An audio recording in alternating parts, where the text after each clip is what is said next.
In the heart of a sprawling mansion, where silence was louder than laughter, lay a man who had everything except peace. Victor Langston, a billionaire CEO known for his cold ambition and ruthless drive, had built an empire on discipline, precision, and distrust. The marble floors of his mansion gleamed like mirrors, yet his soul remained clouded. But that morning, as sunlight streamed through tall French windows and brushed across his face, Victor wasn't thinking about stocks, contracts, or markets. He was thinking about trust, and he had a plan. He reclined on the velvet couch, pretending to sleep. A few crisp $100 bills lay scattered nearby, bait for temptation.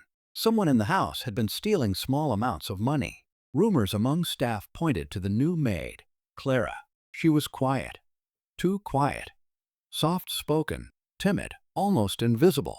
The kind of girl who avoided eye contact and apologized for breathing too loudly. Victor wanted to know who she really was.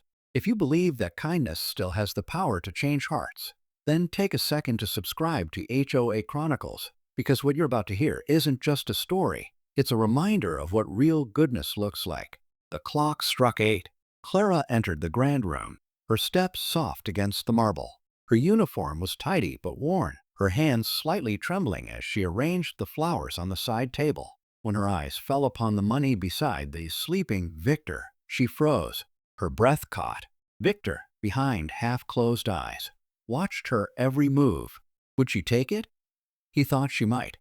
People always did when they thought no one was looking, but Clara didn't. Instead, she gently gathered the bills, straightened their edges, and placed them neatly in the center of the table. Then, something unexpected happened. She reached into her apron and pulled out a small, wrinkled envelope, old, fragile, clearly precious. She hesitated for a moment, whispering something Victor couldn't hear, before laying it beside the money. Then she quietly continued cleaning, as though nothing had happened. When she left, Victor sat up, curiosity burning. He opened the envelope. Inside was a small folded note and an old photograph of a little girl in a hospital bed clutching a teddy bear. The note read, "Sir, I found this money yesterday while cleaning under the couch. I didn't know who it belonged to, so I'm leaving it here. Thank you for giving me this job. It means more than you know, Clara." On the back of the photo were 5 words that broke Victor's heart. "My little sister Anna, saving for treatment." Victor stared at the photo, his chest tightening. For the first time in years, the walls he'd built around his heart began to crack. He remembered his own sister, gone too soon, and the night he'd missed her final call because he was too busy closing a deal. That memory never left him.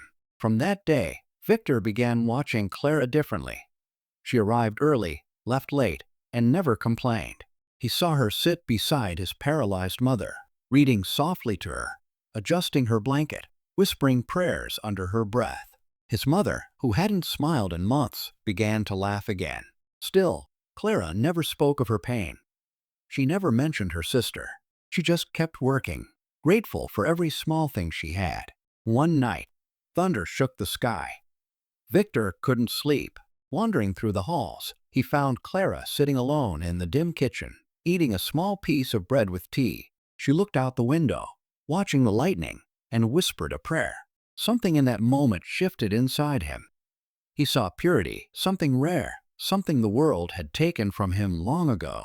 The next morning, Victor made a call to his accountant. Quietly, he arranged for a full donation to be sent to a children's hospital in Clara's name. He didn't want credit. He just wanted to give her back hope. A week later, Clara received the call. Her sister's treatment, fully funded. She dropped to her knees, sobbing with joy in the hallway, her hands trembling as she thanked God again and again. Victor stood in the shadows, watching, tears burning his eyes. For years, he had believed that money could buy everything. But in that moment, he realized it couldn't buy this. If you're still watching, take a breath, and don't forget to subscribe to HOA Chronicles for more stories that touch the soul and remind us of humanity's quiet beauty.